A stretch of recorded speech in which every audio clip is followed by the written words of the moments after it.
Atlético venceu o Botafogo por 2-1 ontem à noite no Mineirão e se isolou na liderança do Campeonato Brasileiro. O Galo entrou em campo novamente com um time bastante mudado. Foram 13 desfalques entre jogadores suspensos, lesionados e infectados com a Covid-19. Sem o argentino Jorge Sampaoli, a equipe foi comandada de novo pelo técnico da equipe de transição, Leandro Zago. O jogo foi marcado pela homenagem do Galo ao craque Diego Maradona. O Atlético utilizou o nome do ex-jogador na camisa 10, que foi usada por Matias Aracho, representante da Argentina no elenco alvinegro, que normalmente veste a número 15. Com bola rolando, Savarino foi o nome do jogo. O venezuelano, que fez tratamento intensivo nos últimos dias para se recuperar das dores na coxa esquerda, abriu o placar para o Galo aos 16 minutos do primeiro tempo. No início da etapa final, Savarino fez o cruzamento para o segundo gol, marcado por Eduardo Sacha de cabeça. Pouco depois do segundo gol atleticano, o zagueiro Marcelo Benevenuto diminuiu para o Botafogo, também de cabeça. O placar poderia ter sido mais tranquilo para o Galo se Keno não tivesse desperdiçado um pênalti sofrido por ele mesmo aos 34 minutos do segundo tempo. Keno bateu fraco e o goleiro Diego Cavalieri pegou firme. Final: Atlético 2, Botafogo 1. De volta à emoção dos gols com o Caixa. Mário Henrique. O Natan domina pela via direita de novo. A bola para Bueno. Bueno dominando, entrega ali na frente. Boa bola para Sacha. Escapuliu do Sacha. Tocou pro Keno na esquerda. Cruzou na boca do gol. A bola vai entrando. Caixa! Savarino! Gol!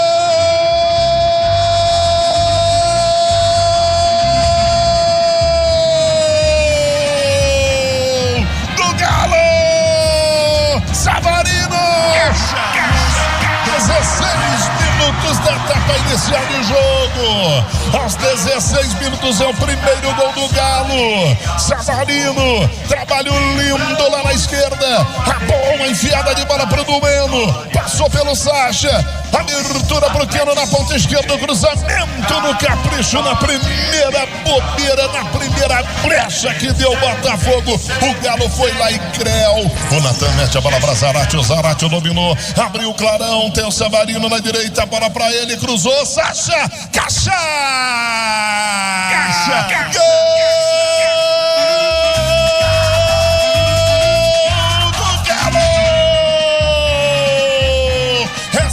É Caixa, é Caixa, é Sacha no fundo do barbante, abriu o clarão lá na direita, o cruzamento no capricho do Savarino, ele veio voando, Sacha de cuca legal, pra meter pro fundo do barbante, inapelável pro Cavalieri, ela entrou no canto direito, vai pro fundo do barbante, é Sacha, é Caixa, é Caixa, é Sacha, o Sacha tá gostando de fazer gol.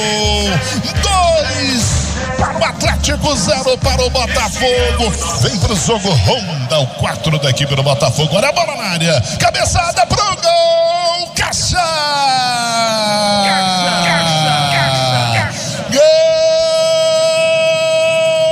do Botafogo!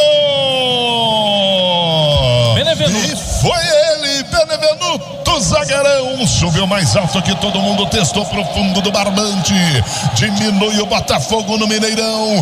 2 para o Atlético, 1 para o Botafogo. Ô, Rezende, é o cruzamento, Mário. Com a vitória de ontem, o Atlético chegou aos 42 pontos, 3 à frente do Flamengo, que ainda vai jogar nessa rodada. O Galo ainda foi beneficiado com o empate do São Paulo diante do Ceará por 1-1 no Castelão, em Fortaleza, em duelo atrasado da rodada 16. Com isso, o São Paulo continua na terceira posição com 38 pontos, mas segue com 3 partidas atrasadas em relação ao Galo. O Internacional, com 36 pontos, completa o G4. Já o Botafogo ampliou o jejum de vitórias para 9 jogos e segue afundado na zona de rebaixamento com apenas 20 pontos na vice-lanterna, à frente só do Goiás, que tem 15 pontos. E Johan, um dos destaques da partida de ontem, foi elogiado pelo técnico interino Leandro Zago. O jogador comemorou a boa atuação.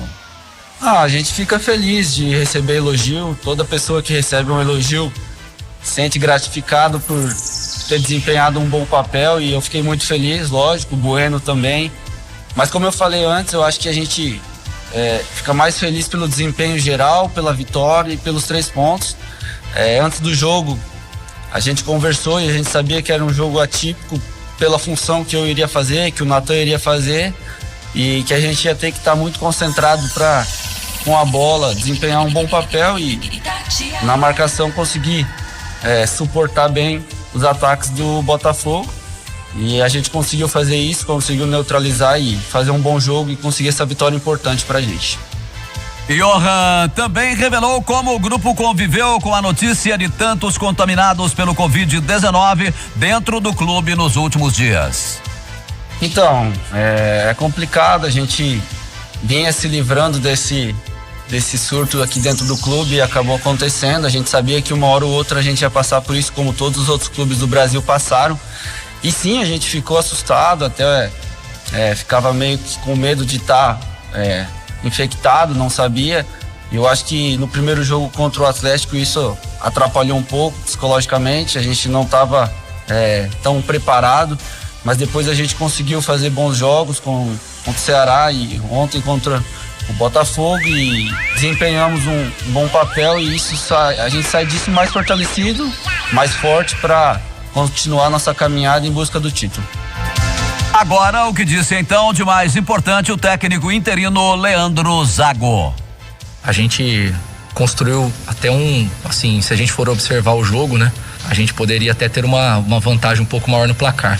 Acho que uma coisa que fez o jogo ficar muito apertado em relação ao placar foi a gente ter sofrido um gol muito rápido logo que a gente fez o segundo gol. Talvez ali era um momento da gente desacelerar um pouco o jogo, pro Botafogo poder assimilar o gol. Emocionalmente eles reagiram muito rápido e voltaram pro jogo. Então a gente conseguiu construir.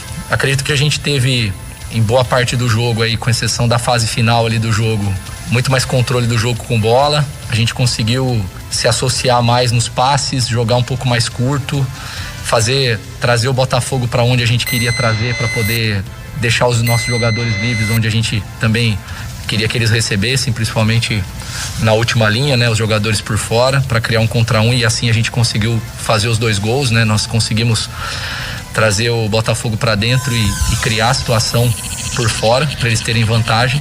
Então eu acredito que foi isso. Emocionalmente a equipe estava muito bem para o jogo. Ela entrou para fazer um jogo de uma equipe que busca título.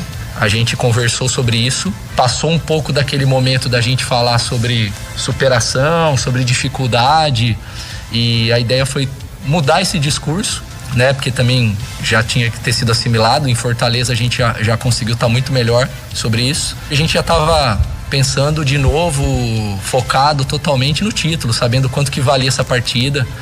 Quando eu assumi o primeiro jogo, a equipe estava na liderança. Eu tinha uma cobrança pessoal de entregar a equipe na liderança.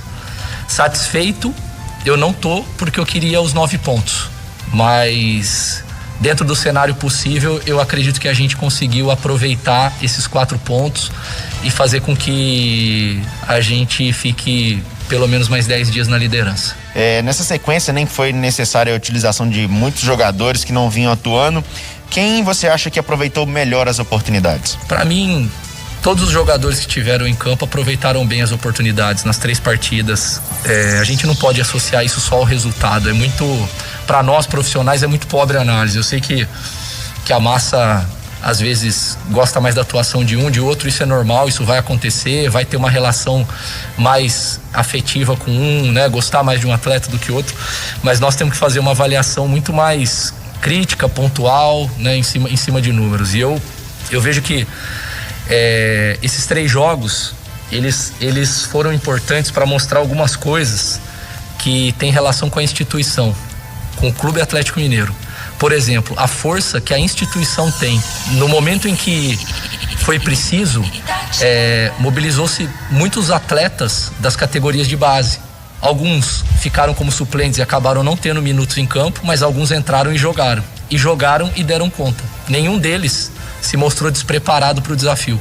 Podem não ter sido grandes destaques, mas mostraram que, no mínimo, eles já estão no nível para poder ter desempenho como jovens que precisam de tempo ainda para amadurecer, mas mostraram que eles terão chance e que eles foram bem desenvolvidos. E eu que participei, né, de um processo com vários desses jogadores, eu tenho aqui nas últimas convocações 10, 11 jogadores que trabalharam comigo nesse processo de formação.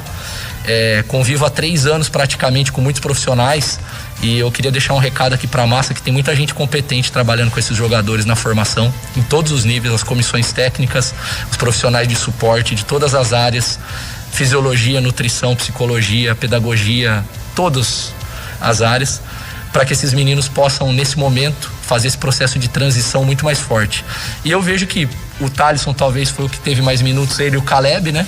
São 2 jogadores nascidos em 2000 com 20 anos e que se mostraram muito preparados para talvez não nesse momento assumir, porque hoje nós elevamos muito o nível da equipe. A equipe do Galo hoje é uma equipe que é líder do Campeonato Brasileiro da Série A, mas talvez em algum tempo, com desenvolvimento, com maturação, né, ganhando maturidade, se desenvolvendo tecnicamente algumas coisas, são 2 e eu posso garantir que tem muito mais atletas com grande potencial que virão nessa sequência, graças a esses profissionais que trabalham dia a dia ali na cidade do Galo, que ficam por trás, né, das câmeras, não aparecem tanto, mas que são muito dedicados ao que eles fazem.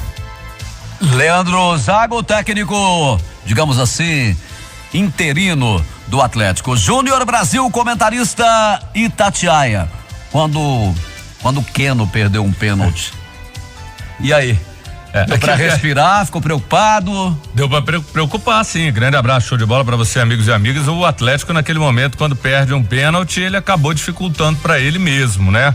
Não era pra perder. O Keno é um cara que tem sido importante, inclusive jogou muita bola, Sabarino, Sacha, Johan, o Caleb aí que foi elogiado, é uma boa fala do Zago, gostei, mas foi preocupante sim naquele momento. Só que o Atlético encontrou o adversário ideal para essa dificuldade que a equipe enfrentou, a ausência de jogadores importantes, e o Atlético mais uma vez mostrou força e principalmente esses homens da frente estão muito bem.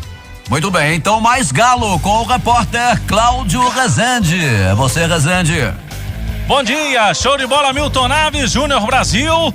E já teve treinamento agora pela manhã na cidade do Galo, reapresentação do elenco com a principal novidade, a volta da comissão técnica de Jorge Sampaoli. O argentino já esteve trabalhando normalmente no CT e também seus colegas ali do dia a dia. A partir de amanhã, os jogadores que testaram positivo no início da semana passada e que já cumpriram 10 dias de isolamento também estarão de volta. À exceção do zagueiro Gabriel, que apresentou alguns sintomas da Covid-19, por conta disso vai ter que esperar um pouquinho mais, alguns dias, para ser totalmente liberado. Quem fala sobre esse assunto, o retorno, esta primeira leva de atletas que estão retornando e principalmente a comissão técnica às atividades, Dr. Rodrigo Lasmar, que é o chefe do departamento médico do Atlético. Vamos ouvi-lo. Bom, hoje então tivemos o primeiro grupo retornando, o trabalho está sendo feito respeitando, claro, o tempo de inatividade de todos, né? Então vamos lembrar que ficaram aí 10 dias em casa, isolados. Então está sendo feita uma bateria de exames do que vem sendo feito antes da liberação do atleta, para que ele volte. E nós continuamos recomendando as medidas de uso de máscaras, o uso do álcool em gel, porque ainda muita coisa a gente ainda não sabe sobre essa doença. Então existem aí dúvidas sobre a possibilidade de uma reinfecção, isso ainda é um pouco controverso, mas de qualquer maneira nós enfatizamos todas essas medidas, todos usando máscaras, usando o distanciamento, o álcool em gel, que são medidas protetivas, e essas são as medidas que vão nos proteger e evitar que tenhamos novos casos. Dr. Rodrigo Lasmar falou em entrevista à TV Galo agora pela manhã. A partir desta sexta-feira, podemos dizer que estarão de volta aos treinos os seguintes jogadores: Guga, Hever, goleiro Vitor, Alan e o chileno Vargas. O Alan Franco, que está com a Covid no Equador. A informação do departamento médico do Atlético é que o jogador já está retornando ao Brasil hoje e amanhã se apresenta para ser examinado e aí também totalmente liberado para os treinamentos. Gabriel, Jair e Everson, vai ainda demorar mais alguns dias para que eles possam regressar aos treinos. Próximo jogo é só no dia 6 de dezembro contra o Inter. Milton Naves.